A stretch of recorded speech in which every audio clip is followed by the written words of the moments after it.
Hi everyone, welcome to Nyma Stories.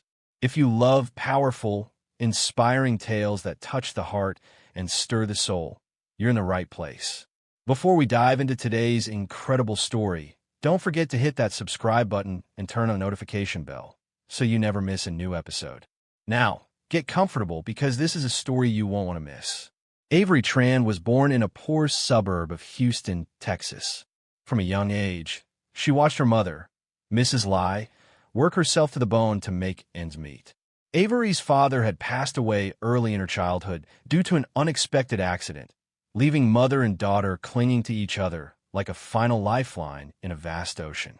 Mrs. Lai took on multiple cleaning and laundry jobs, morning shifts at a fast food place, night shifts at a laundry service, just to pay the rent and put food on the table. Even though their cramped apartment was old and dingy, her mother somehow kept it organized.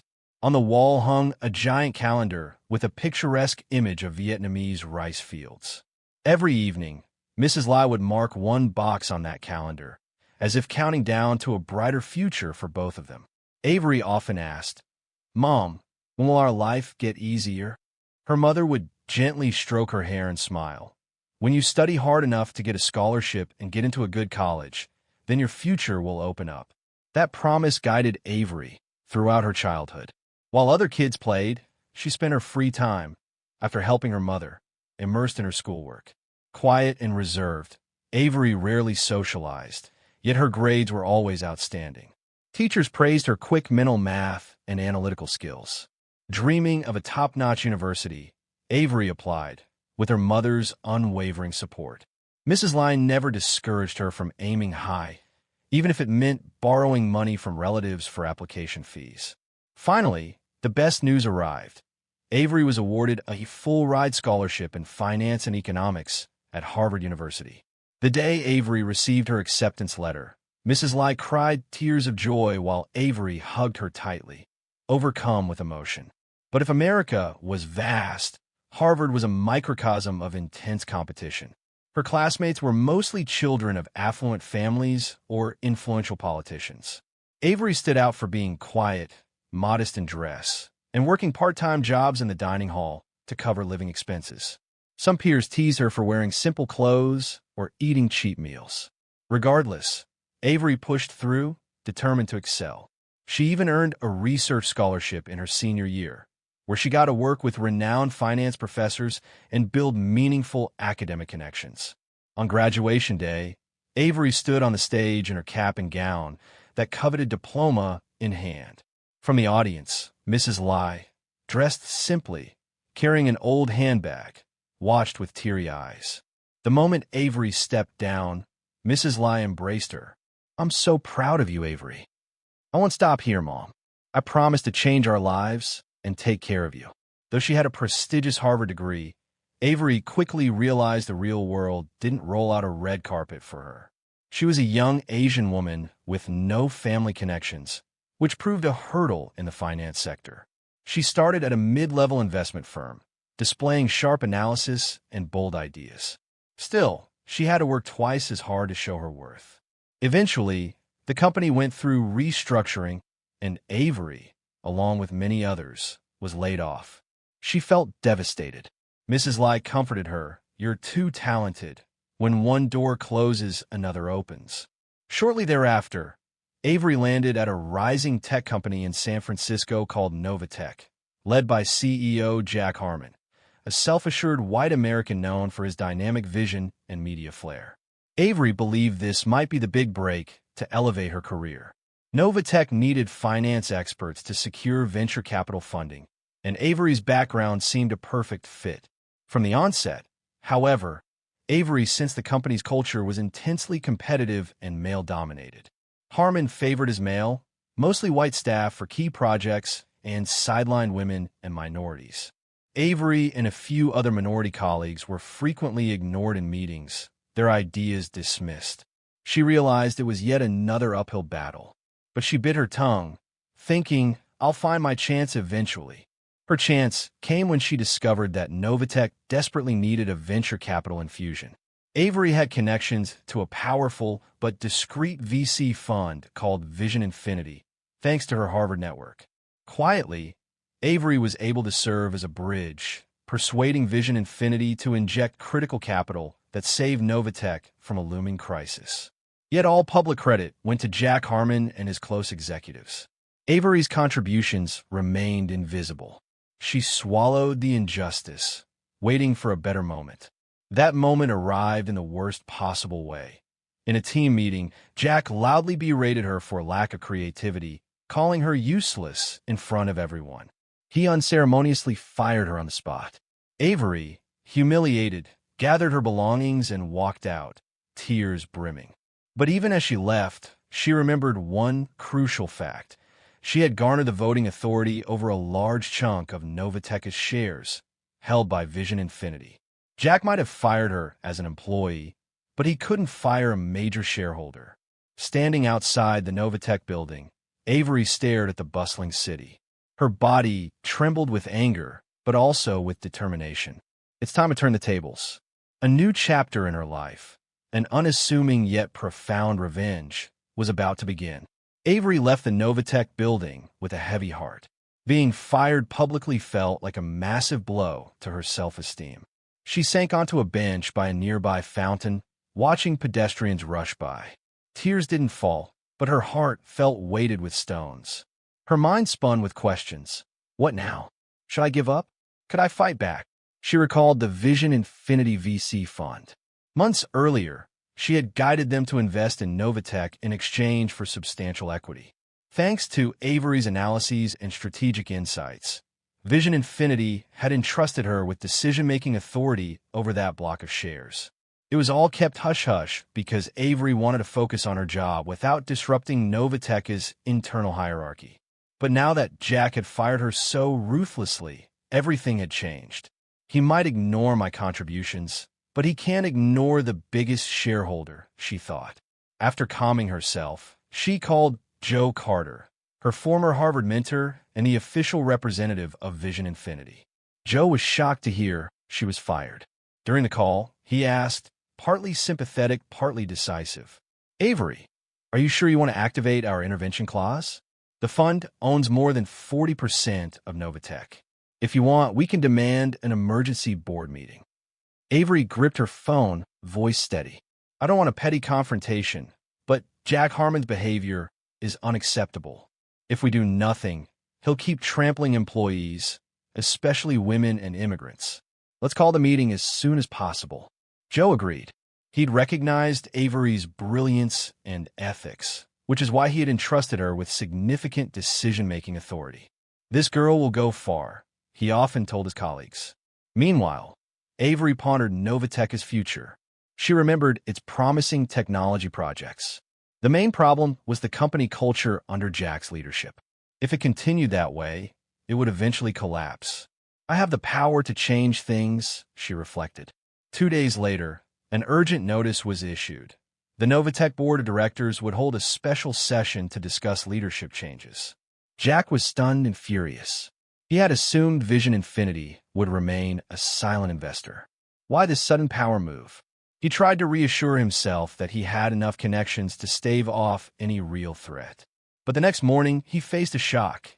In addition to Vision Infinity's 40% stake, a group of smaller shareholders agreed to form a voting bloc, boosting the total to about 55% aligned with Avery.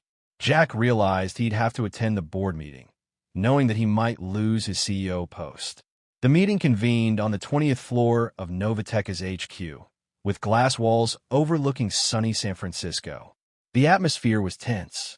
Jack entered in a sharp suit, feigning calm. The board members were already seated. Joe Carter, representing Vision Infinity, sat waiting. Next to him was Avery, looking poised. Jack's eyes widened. What are you doing here? I fired you." Avery didn't reply at once, simply offering a faint smile. Joe spoke up. "I invited Ms. Avery Tran in her capacity as our shareholder representative. She'll present some findings on the state of the company and outline proposals." Jack stared at Avery in disbelief, feeling the power shift. He realized that if she truly commanded Vision Infinity's stake, she could oust him. The board also looked expectantly at her. Many had heard that she was sharp in financial analyses, but had no idea she was this influential. Avery launched a slideshow, calmly explaining, "I've completed a comprehensive review of Novatech's recent operations. While the company has potential, serious cultural and management flaws persist. We're losing top talent, and negative employee feedback is hurting our reputation. Without immediate reforms, our future is precarious." She specifically referenced poor retention rates, negative workplace reviews online, and stagnating R&D. She didn't use harsh language, but it was enough to alarm the board. Finally, Avery turned to Jack. "My being fired was just one small example. I'm not here to get my old job back.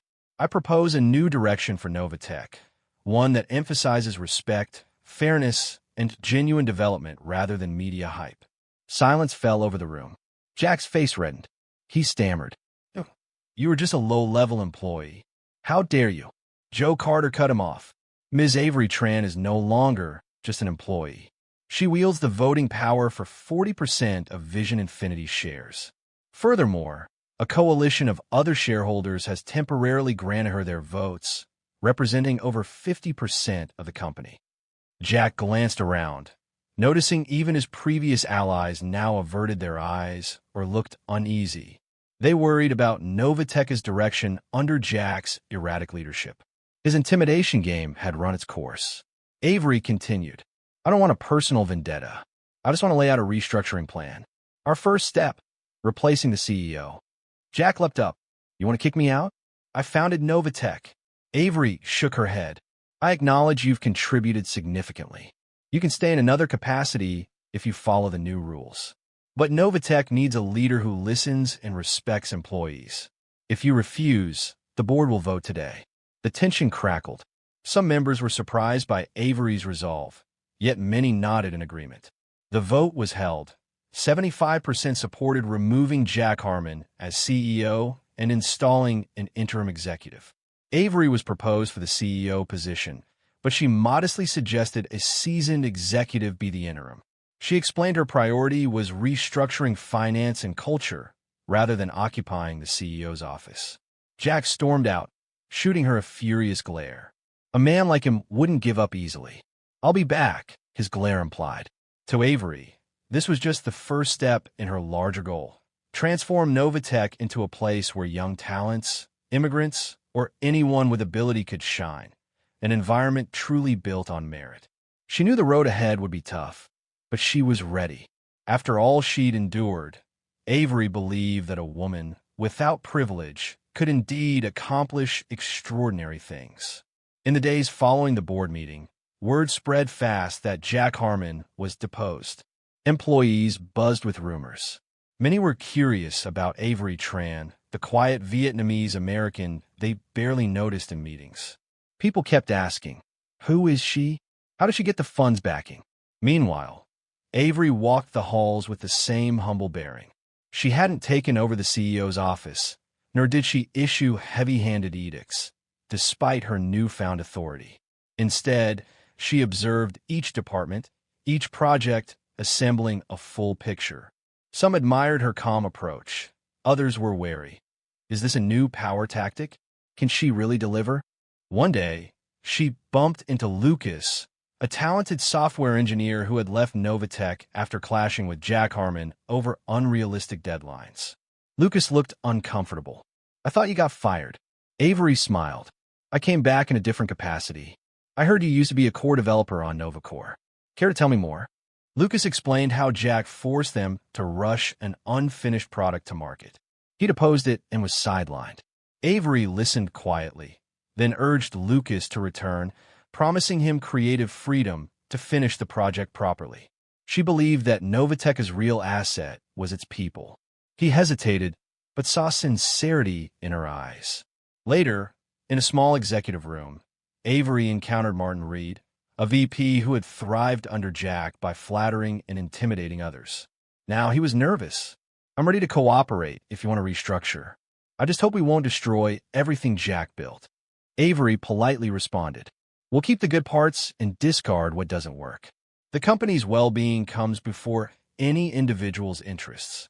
Martin nodded quickly, though Avery suspected his loyalty was superficial. She understood that real cultural change meant phasing out those who rose through manipulation. She would do so gradually, without causing chaos. At subsequent internal meetings, Avery listened to department heads whose opinions were previously ignored. Marilyn, the HR manager, revealed a flood of resignation letters spurred by toxic office culture. Gabriel, the marketing director, said Jack's strategies were more about showmanship than sustainable growth. The more Avery learned, the clearer it became that Novatech was riddled with cracks needing repair. Meanwhile, as the Vision Infinity representative, Avery regularly updated Joe Carter, who promised additional capital if she could outline a viable path. She devised a plan labeled Renova, Renewing Novatech. It centered on core talent, re-recruit top staff who'd quit under Jack, promote real ability. Key products, solidify Nova Core, data management, and Nova Link, business connectivity, instead of scattering focus. Respectful, transparent culture, build open channels for feedback, fair recognition, and zero tolerance for bullying. Within a month, a renewed spirit swept Novatech. Some skilled people returned or considered returning, staff morale improved, and Avery's measured, calm leadership won hearts. Yet pockets of doubt lingered. Jack's supporters still lurked, and he himself wasn't backing down. Avery knew more storms lay ahead, but the seeds she planted were starting to sprout. News of Jack Harmon's downfall spread. Tech journals reported, Novatech replaces CEO after receiving major venture capital funding. The press didn't name Avery specifically, but rumors circulated about her public firing and unexpected rebound. Many wondered, who is this new power figure? Did she really oust Jack? In truth, Novatech had no official new CEO. Robert King, a long-serving director, served as interim CEO, while Avery acted as the chief architect behind Renova. Media outlets tried to dig for more details, but Avery avoided the spotlight. She wanted results to speak louder than spin. Soon, though, a new storm broke. A video clip circulated of Jack Harmon at a business conference, making a statement. Novatech is floundering because they allowed some Asian girl with no leadership experience to interfere. Sometimes you have to fire useless staff, but the investors like to meddle, so now it's a mess. I predict they'll beg for me back. His words, rife with racial and sexist undertones, caused an uproar.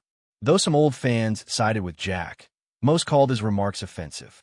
Inside Novatech, employees, especially women and minorities, felt insulted. They had long resented him, and now were even more outraged. Avery learned about the video during a session with Lucas and the NovaCore team. She watched it in silence, sadness flickering in her eyes. Jack was deliberately trying to humiliate her publicly. Furious, the engineers asked, Avery, we can't just let him talk like that.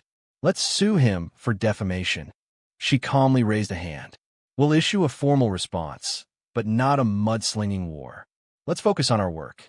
Once we turn Novatech around, people will see who's right. Still, she sent an internal email reaffirming Novatech's commitment to diversity and respect. In it, she wrote, as a female Asian American, I understand these challenges firsthand, but I believe in our team. Let's not waste energy on petty fights. Let our success be our answer. The email uplifted spirits. Many employees rallied around her. On internal message boards, people declared, we'll prove Jack wrong. Meanwhile, Jack aggressively courted Flame Rock Capital, a venture firm known for hostile takeovers. Rumors claimed he was persuading them to buy out Vision Infinity's stake, thus giving him a path back into Novatech. Avery, aware of Flame Rock's cutthroat reputation, grew concerned. They just got the company for profit, she thought. Novatech was on the verge of launching a new, improved version of NovaCore. If it succeeded, it would validate Renova. If it failed, Jack would pounce on the negative press. Lucas and the dev team were racing to perfect the software. Avery ensured they had every resource needed, from extra test servers to flexible schedules. Then came a rude shock. A major potential client found a severe glitch in NovaCore's test build, duplicate data, and some files disappearing. They threatened to cancel their contract, which could destroy Novatech's fragile reputation. Lucas and his team worked around the clock to diagnose the problem, camping out at the office. Finally, they discovered malicious code inserted by an unknown party, causing conflicts in data handling. Had been sabotage? Avery initiated an internal investigation.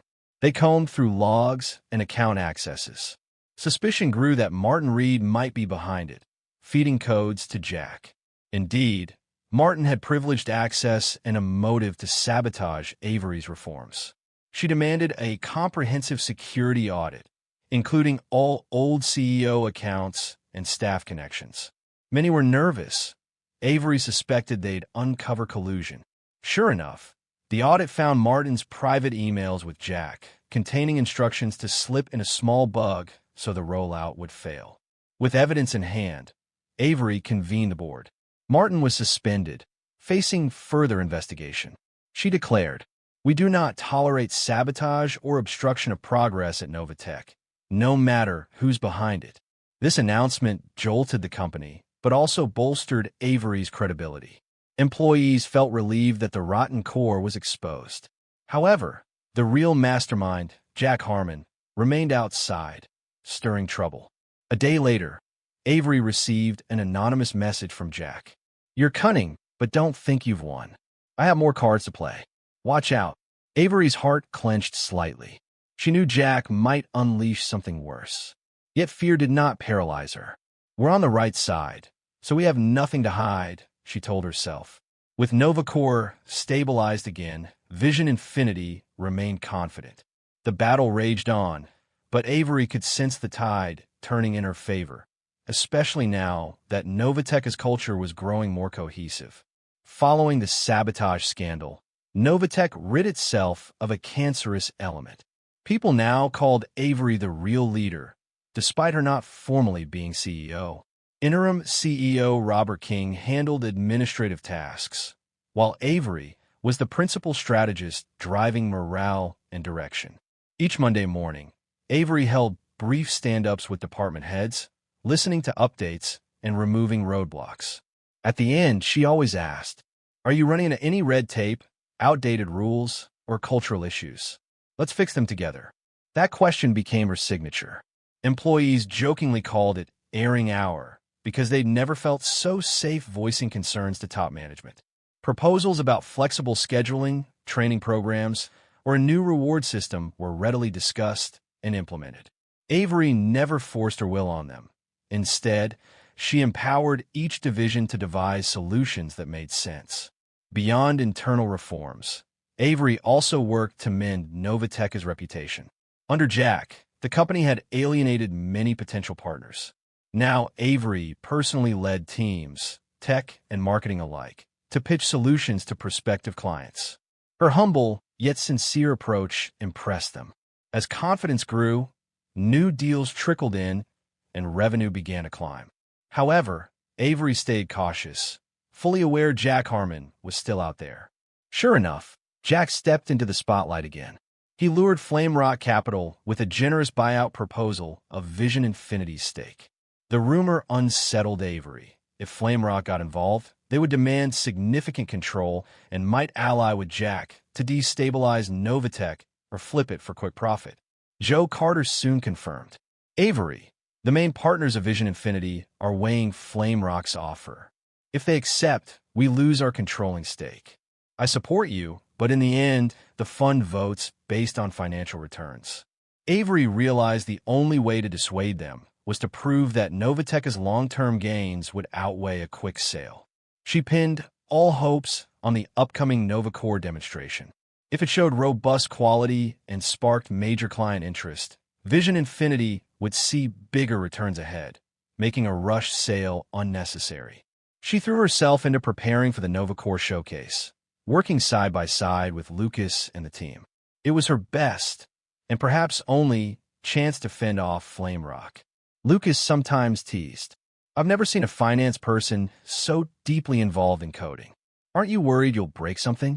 Exhausted but smiling, she replied, "I'm no tech whiz, but I want to ensure you have every resource. NovaCore can't fail. This is our do-or-die moment." At last, demo day arrived. Novatech hosted the event at a small auditorium for shareholders, industry journalists, and potential clients. Avery wore a sharp navy blazer, hair pulled back, her expression focused. Lucas and the dev team were on stage with a test server. From the audience, Avery spotted Jack Harmon, arms folded, exuding silent challenge. Next to him were Flame Rock Capital representatives.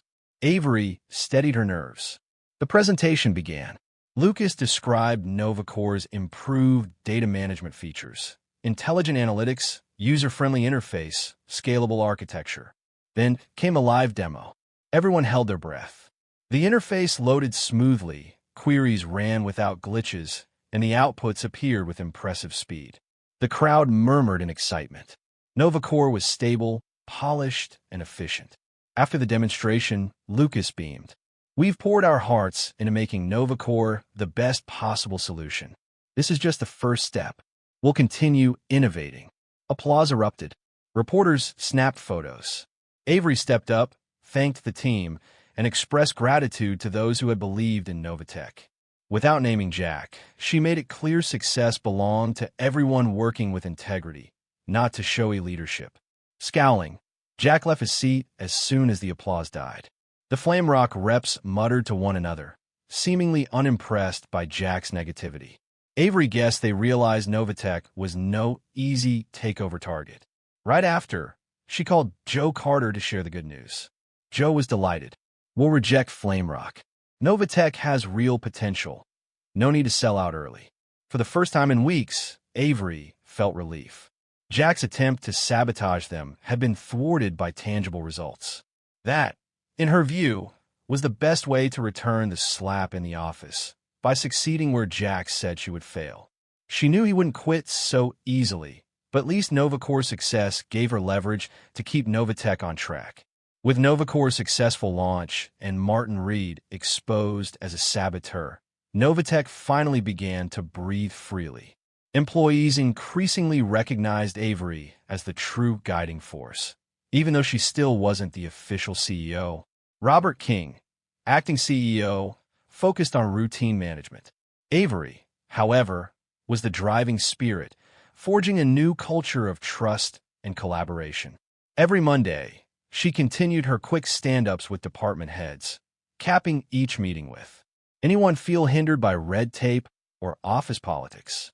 Speak up and we'll solve it." Employees appreciated that she genuinely listened.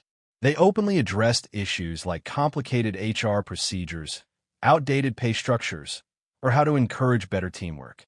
Avery's approach was consistent. She let them propose solutions, then facilitated support. Externally, she worked to rebuild partnerships, personally visiting potential clients. She explained the real benefits of NovaCore and Novalink. Unlike Jack's bombastic style, Avery's sincerity resonated. Sales improved, spurred by a wave of positive feedback. She remained vigilant, though, aware Jack Harmon was lurking. Whenever Novatech landed a big client, he'd sneer on social media. Short-term wins aren't proof of real caliber. Avery ignored his barbs, convinced that letting results speak was the best retort. Noticing her influence, the board approached Avery with a proposition. Would you consider officially becoming CEO? Many shareholders believed she was the new face the company needed for long-term success. Yet Avery hesitated, unsure if she had the broad managerial skill set. She felt more at ease focusing on strategy, finance, and culture than occupying the CEO's chair. She told Joe Carter, "I don't want my ego to get in the way. If there's someone more experienced, they should lead. I can oversee as a fund rep or board chair." Joe respected her stance, but other shareholders pushed for her to step up. She agreed to serve as interim CEO for 6 months, pending performance reviews. News of Avery's interim promotion spread quickly. The media labeled her the Vietnamese-American woman taking the helm at Novatech. Her backstory, growing up poor, a Harvard grad, fired by Jack, and then returning in triumph, captured headlines. Avery felt uneasy about the attention, but acknowledged the PR value for Novatech. Jack, by contrast, jumped on finance talk shows, trashing Avery. "Don't idolize her. I'm the real founder." Novatech can't survive without me. However, the more he ranted, the more Avery's calm silence seemed dignified. Her refusal to engage made her look above petty mudslinging. Employees admired her moral high ground. Inside Novatech, Avery introduced new systems for performance reviews and compensation, established a diversity and fairness council, and made sure that bullying and favoritism faced swift consequences. Staff productivity surged. She set a bold goal. Within 6 months, Novatech's quarterly earnings will prove our turnaround. Her daily routine was grueling. Arriving early, meeting with teams, eating lunch in the cafeteria to stay close to employees, then working late on partner negotiations. She barely had personal time. Mrs. Lai phoned often, worried about her health, but Avery always insisted, "I'm fine, Mom." Despite exhaustion, each memory of her mother's sacrifices fueled her resolve. One late afternoon, Avery received word from the admin office. Jack Harmon has filed a civil lawsuit alleging she abused her shareholding power to seize company control. He demanded the court revoke her interim leadership, questioning the legality of the board vote. Fear rippled across Novatech. Will the lawsuit disrupt everything? Avery quickly gathered her lawyers. They reviewed the documents, concluding Jack had little legal basis since he'd voluntarily agreed to let Vision Infinity invest and authorize them to replace the CEO if necessary. Still, he could drag them into a lengthy court battle. Exhaling, Avery said, "We'll go by the book. Prepare all evidence, contracts, meeting minutes. I'll testify if needed. We've done nothing wrong." Her attorneys agreed. Inside Novatech, staff anxiously awaited her guidance. She calmly announced, "Don't panic. We're on solid ground. Keep doing your jobs well." Thus, Avery demonstrated silent leadership was not meekness, but steady courage and a focus on genuine productivity, rather than public brawls. Jack Harmon's lawsuit stirred the media. Investors worried about drawn-out litigation. Jack played the victim card in interviews. "I'm just trying to reclaim justice. They exploited a shareholder loophole to steal my company." In contrast, Avery stayed mostly quiet, issuing only a brief statement. "Our leadership transition adhered to all regulations. We trust the court's fair judgment and deny any allegations of misconduct." Many found her approach more credible. Novatech employees spoke up on social media, praising her improvements at work. The conflicting narratives fueled public curiosity. Soon, Avery received a court summons for a preliminary hearing. She and her legal team spent long hours gathering evidence. The original investment agreements, board meeting minutes, and other proof that Jack had lost his role legitimately. She was confident they had the law on their side, but worried Jack might pull some trick. Hearing day arrived. Avery walked into the courtroom, poised. Jack sat across the aisle with his own lawyers, wearing an arrogant smirk. While waiting for the judge, Jack sidled over, sneering. "Who do you think you are, stepping into my shoes? You're just some Asian girl who got lucky with a Harvard scholarship and sweet-talked a few VCs. You won't hold out for long." Avery's voice remained even. "Say whatever you want. The truth will come out in court. I'm not afraid." Jack glared, retreating. He tried to unnerve her, but she stood firm. Once proceedings began, each side presented its argument. Avery's counsel explained that Jack willingly ceded voting power to Vision Infinity in exchange for capital, granting the board rightful authority to remove him for poor leadership. They presented evidence of his mismanagement and intimidation tactics. The judge studied the records with interest. Jack insisted he had done everything for the company, but Avery's team produced emails showing he had conspired with subordinates to manipulate finances. Vision Infinity representatives, including Joe Carter, confirmed Avery had been transparent about Novatech's issues and proposed solutions to fix them. In the end, the judge rejected Jack's plea to suspend Avery's authority, scheduling a full trial the following month. Avery would stay interim CEO for now. Jack was outraged but powerless. As court adjourned, reporters swarmed. Avery politely reaffirmed her trust in the legal process. "Novatech is operating normally."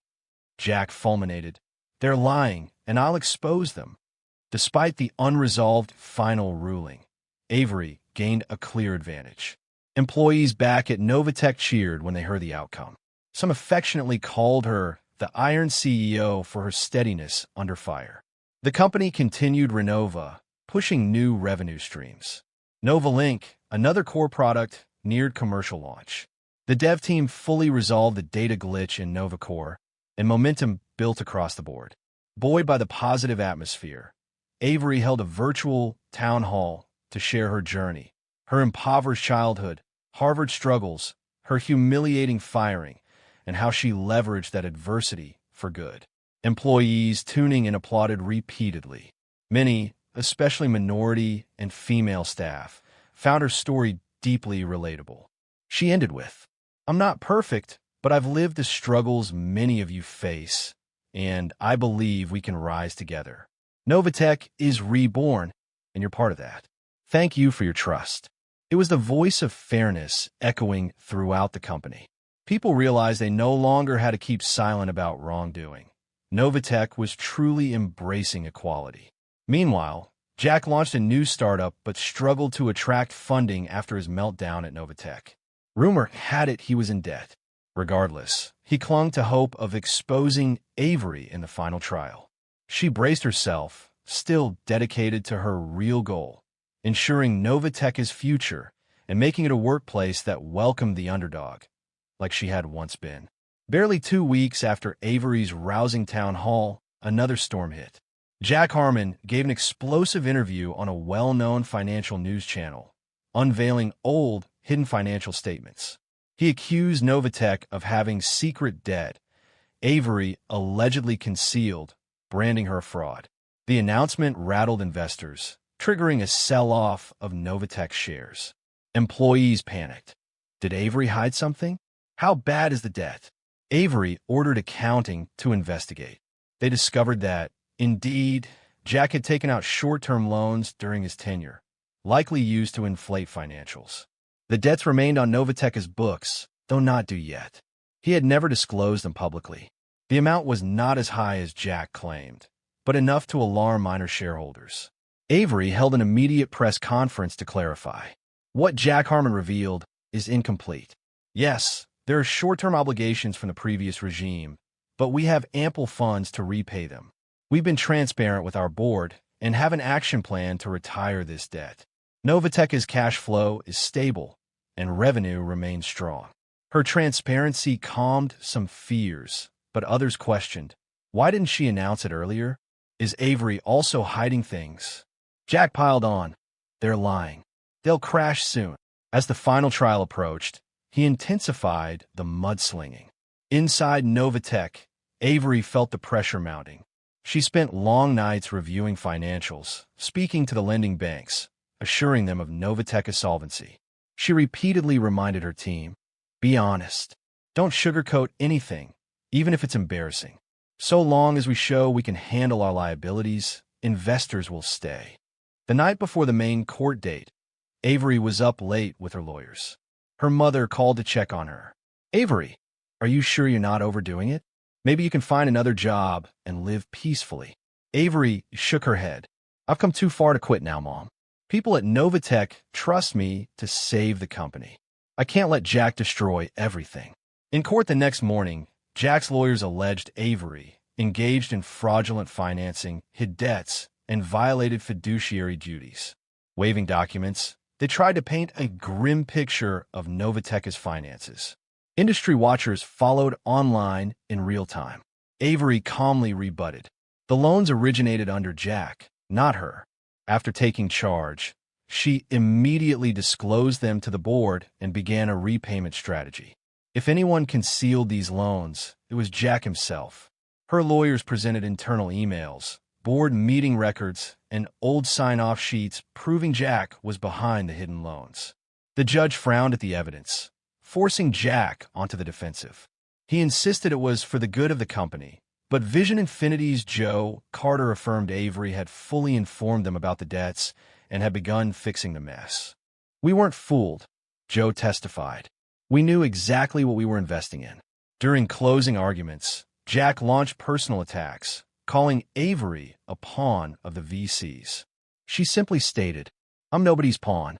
I just want to grow Novatech the right way. Meanwhile, all you've done is tarnish it for personal gain. The tension crackled.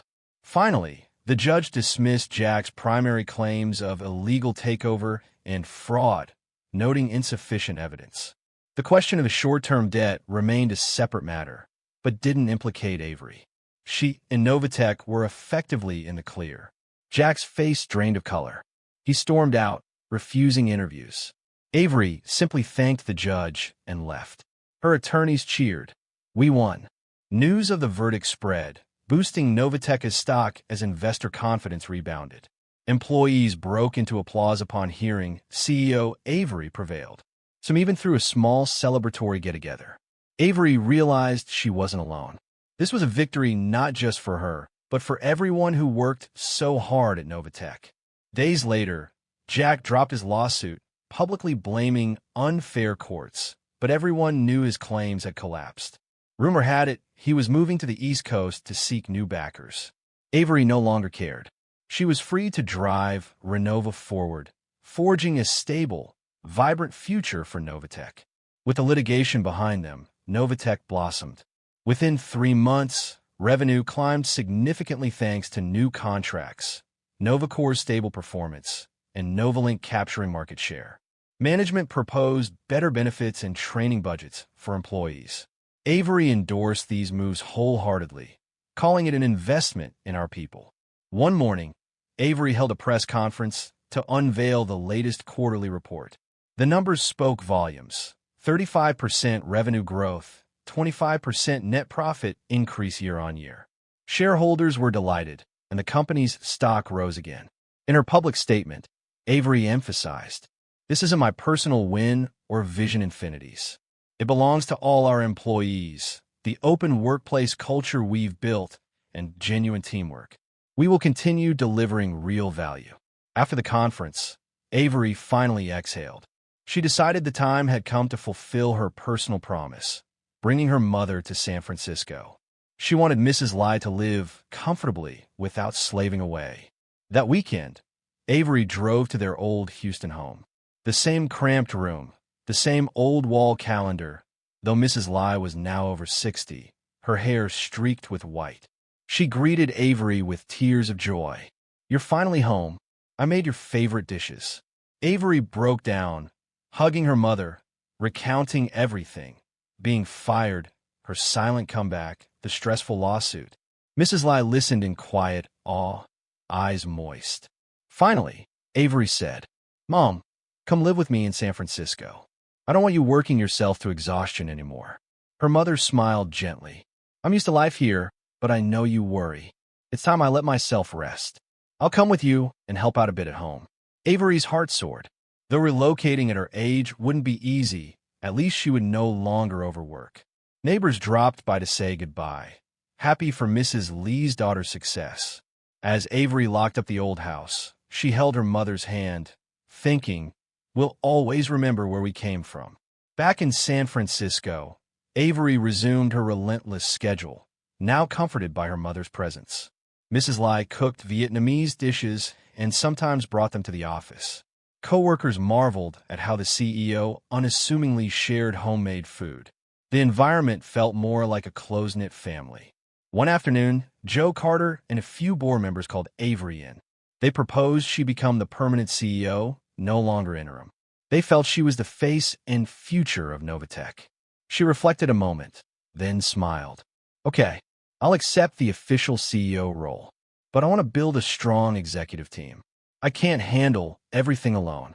They wholeheartedly agreed, pledging ongoing support. Avery's journey was closing one chapter and opening another.